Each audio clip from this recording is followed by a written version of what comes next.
The people closest to you have likely said it with concern, maybe with frustration.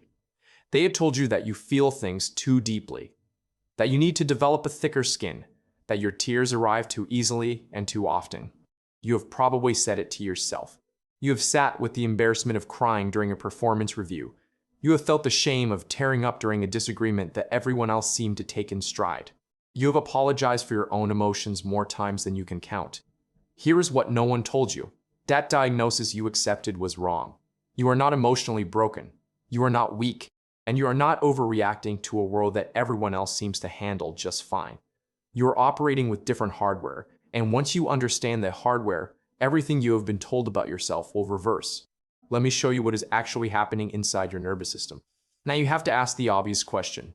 If this trait makes life harder, if it means you get overwhelmed faster and absorb more emotional distress from others, why does it exist? Why would evolution keep something that seems to cause so much difficulty? The answer changes how you see yourself. In every human group throughout history, there has been a division of labor that most people never think about. The group needed people who could act quickly, take risks, and push forward without hesitation. Those were the ones who hunted, who fought, who made rapid decisions in the face of danger. The group also needed people who could sense danger before it arrived. Someone had to notice that the sky looked different before the storm.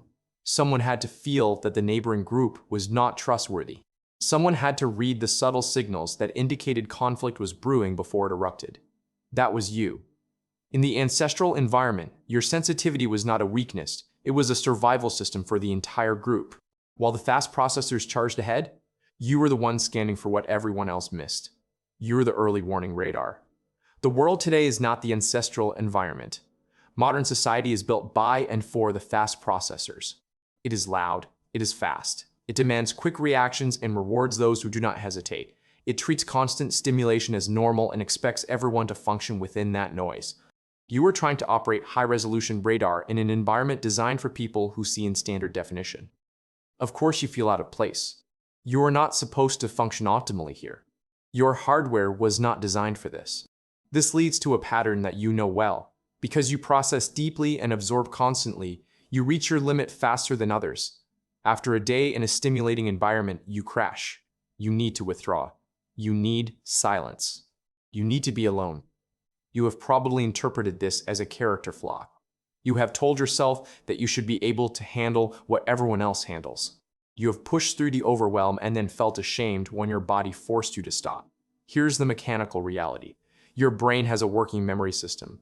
Think of it as RAM in a computer. Every piece of information you process, every emotion you absorb, every detail you notice takes up space in that working memory. Most people's RAM fills slowly because most of what enters is filtered out before it arrives.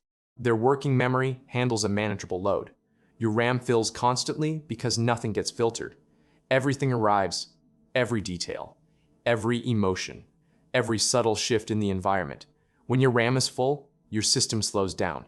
It becomes harder to think. It becomes harder to regulate emotion. You become irritable or exhausted or both. Eventually, your system may force a shutdown. That shutdown is not a breakdown. It is a reboot. You are not failing when you need to withdraw. You are completing a necessary maintenance cycle. The problem is not that your system requires this maintenance. The problem is that you have been taught to see the maintenance as a defect. There is research that changes the frame entirely. Biologists studying sensitivity have identified two different response patterns in living organisms. They use a plant metaphor that captures the difference with precision. Most people are dandelions. Dandelions can grow anywhere. Crack in the sidewalk. Poor soil. Harsh sun. They adapt and survive regardless of conditions. They are resilient in the sense that they can tolerate almost any environment without withering. You are not a dandelion, you are an orchid. And for years, you have been trying to grow in the sidewalk. You have been telling yourself that if you just tried harder, you could be like the dandelions. You could thrive in harsh conditions. You could handle the noise and the stimulation and the emotional absorption without needing to withdraw. But orchids do not thrive in the sidewalk. They wither. The research on vantage sensitivity shows something that changes everything. When an orchid is placed in the right environment, with the right conditions and the right support, it does not just survive. It does not just catch up to the dandelions.